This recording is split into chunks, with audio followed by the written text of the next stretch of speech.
পতাকার রং, কবি সুকান্ত আচার্য।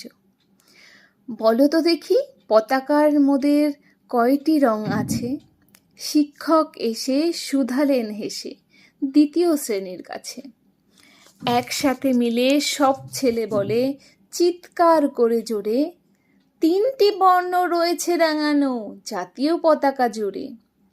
শ্রেণীর পিছনের বেঞ্চের কোণে শিশু ছিল এক বসে। পতাকার মাঝে 5 রং আছে, বলল সে মৃদু ভাষে। কথা তার শুনে বাকি শিশুগণে হেসে খায় লুটোপুটি। শিক্ষক রেগে বললেন হেকে, বোঝাও কি করে 5টি? মাথা নিচু করে ভয়ার্ত স্বরে সরল শিশুটি বলে, ওপরে গেরুয়া মাঝখানে সাদা, সবুজ আছে তার তলে। আর আছে আঁকা গোলাকার চাকা, নীল রং আছে এতে। শিক্ষক বলে, এটি ধরলেও তবু হচ্ছে 4টে। অবোধ শিশুটি বলল তখন, রং আছে আর এক, লাল লাল ছোপ দাগ দেখা যায় ওই পতাকার মাঝে।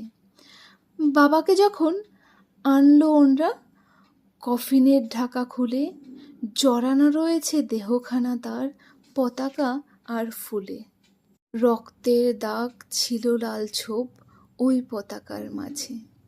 এই নিয়ে মোট হলো 5টি, এবার তো ঠিক আছে? সরল শিশুর জবাবখানি কাঁপিয়ে দিল বুক, অশ্রু এলো নয়ন ভরে শুকনো হলো মুখ। আজও যারা দেশের জন্য করছে বলিদান, স্বাধীনতার শহীদ সম তাদের অমর প্রাণ। হয়েছে স্বাধীন, পেরিয়ে গেছে 70টি বছর। হয়েছে স্বাধীন, পেরিয়ে গেছে 70টি বছর। দেশ বাঁচাতে যাচ্ছে যে প্রাণ, রাখছে কি তার খবর?